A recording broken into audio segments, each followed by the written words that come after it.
Como esse canal busca trazer questões práticas e o nosso intuito é democratizar o conhecimento da prática trabalhista, nós trazemos desde temas polêmicos e técnicos até temas que parecem simples, como é o de hoje. Hoje nós vamos falar tintim por tintim, o passo a passo da audiência trabalhista. Já aproveita e já deixa o like enquanto roda a vinheta.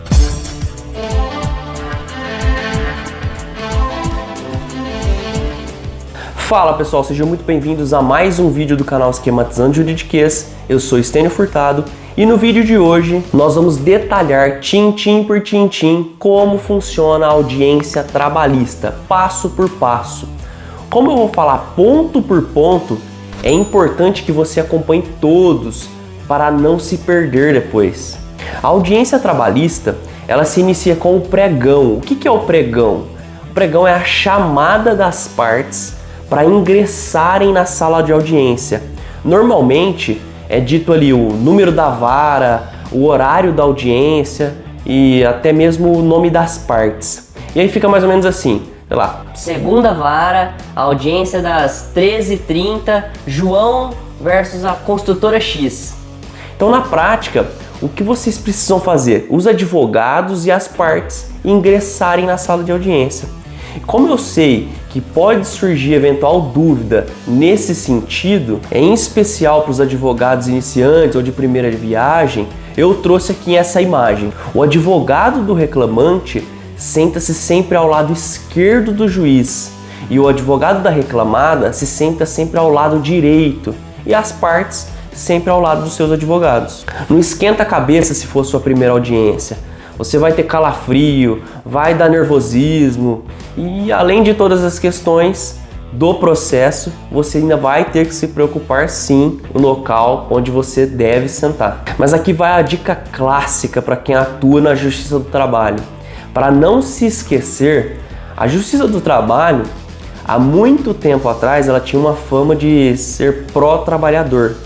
Então criou-se um mito que é por esse motivo que o reclamante se senta à esquerda do juiz, que é o lado do coração.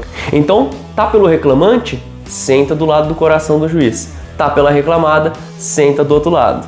Então, com essa dica aí, você nunca mais vai esquecer aonde que você deve se sentar lá na audiência. No momento que as partes são apregoadas, via de regra, a reclamada já deve ter juntado essa defesa eletronicamente. Se você tem dúvida até quando que a empresa pode juntar a sua defesa, e se pode juntar em sigilo ou se não pode, eu vou deixar um vídeo aqui no card aqui em cima. Depois que as partes se acomodaram, elas são qualificadas e os dados delas são registrados na ata de audiência.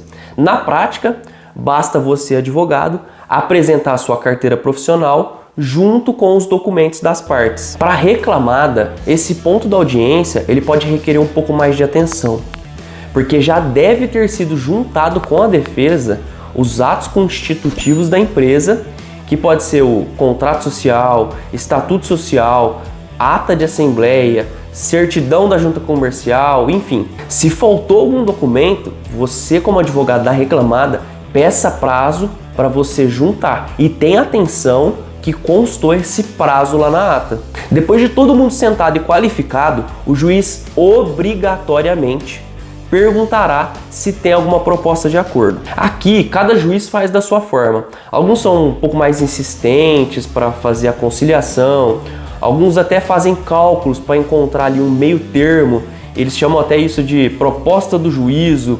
Enfim, cada juiz vai adotar ali a sua prática. Se você não se sente confortável nessa fase de conciliação, porque é uma verdadeira negociação, né?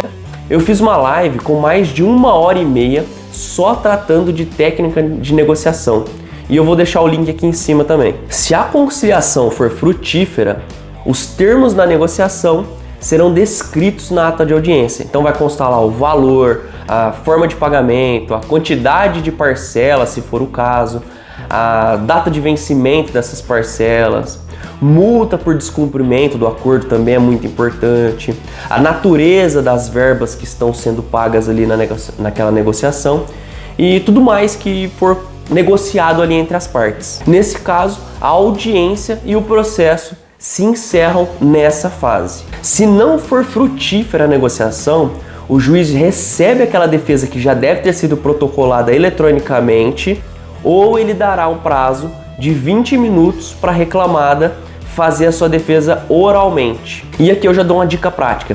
Se a empresa não juntou eletronicamente a defesa e o advogado da empresa pediu um prazo para juntar a defesa e o juiz deferir, não deixe de constar o protesto seu na ata requerendo a revelia, porque a defesa ela já deveria ter sido juntada até a audiência. Ou ela faz oral ou não faz. Então, recebida a defesa que já deve ter sido juntada eletronicamente, a gente precisa analisar se a audiência é una ou inicial. Sendo a audiência una, o juiz dará prazo para o advogado do reclamante se manifestar oralmente sobre a defesa e documentos juntados lá pela reclamada.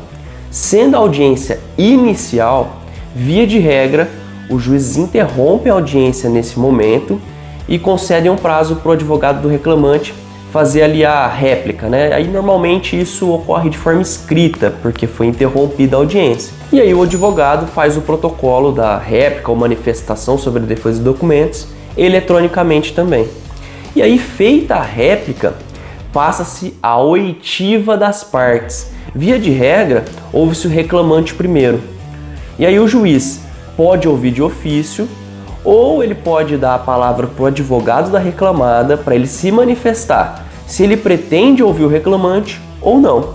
No momento em que for colhido o depoimento do reclamante, o preposto da reclamada não pode acompanhar. Na prática, o juiz pede ali normalmente que o preposto da empresa aguarde fora da sala de audiência enquanto o advogado da reclamada e o juiz formulam perguntas para o reclamante. Colhido o depoimento do reclamante, o preposto retorna para a sala de audiência e também poderá ser ouvido de ofício pelo juiz, ou o juiz pode dar a palavra ao advogado do reclamante perguntando se ele quer ouvir o preposto ou não. Na prática, se você for advogado do reclamante, o intuito tem que ser sempre dois: extrair a confissão ou alguma contradição com a defesa que foi feita eletronicamente, ou demonstrar que o preposto não tem conhecimento dos fatos, devendo ser aplicada a pena da revelia. Porque o preposto, ele tem a obrigação de conhecer os fatos. Ouvidas as partes, passa-se a oitiva das testemunhas, que normalmente estão aguardando lá na antessala lá da sala de audiência. Primeiro são ouvidas as testemunhas do reclamante e depois as testemunhas da reclamada. A testemunha, ela vai ser qualificada e prestará o compromisso ali de dizer a verdade. E aqui tem um ponto muito importante e de atenção para os advogados. Se for o caso, as testemunhas elas devem ser contraditadas nesse momento. Se você tem dúvida sobre a contradita, eu também vou deixar um link aqui em cima, num vídeo que eu falo tudo sobre a contradita, o momento, enfim. Olha o tanto que o nosso canal está ficando completo. Olha a quantidade de vídeo que eu indiquei só nesses links que eu coloquei aqui em cima. Se você não se inscreveu, você está perdendo todo esse conteúdo prático. Ouvidas as testemunhas, o juiz anotará eventual ato que ainda não foi praticado e que precisa ser praticado, como por exemplo, oitiva de testemunhas por carta precatória, nomeação de perito, prazo para indicar assistente técnico, quesitos por perito. Todos esses atos serão anotados depois de ouvidos todas as testemunhas, partes, enfim. Se não houver outros atos a serem praticados, o juiz dará o prazo de 10 minutos para cada um dos advogados se manifestarem em razões finais, que também pode ser por escrito se o juiz conceder o prazo. Mas é muito importante, você que tem o intuito de atuar ou atua na área trabalhista, você precisa entender que o que impera na Justiça do Trabalho é o princípio da oralidade. Então é muito importante estar sempre preparado para praticar o ato oralmente. Feitas as razões finais, o juiz tentará uma nova composição amigável e em seguida encerrará a instrução processual, sendo que a partir daquele momento não será mais possível a produção da prova e o processo será julgado naquele momento ou em uma audiência de julgamento. Na prática, pela complexidade e o volume de pedidos que via de regra acontece na Justiça do Trabalho, dificilmente o juiz ele sentencia ali na audiência, porque ele gastaria bastante tempo para sentenciar uma causa trabalhista ali na audiência. Eu já vi isso acontecer na Justiça Civil, mas na trabalhista eu nunca vi. Mas isso é plenamente possível que aconteça. Essa audiência de julgamento que eu comentei aqui, na prática ela não existe assim. Basicamente é uma formalidade, então as partes não comparecem para uma audiência de julgamento. É uma formalidade do nome dado ao ato processual que o juiz proferirá a sentença. Isso tudo que eu falei aqui é considerando que as partes estavam presentes. E se as partes faltarem?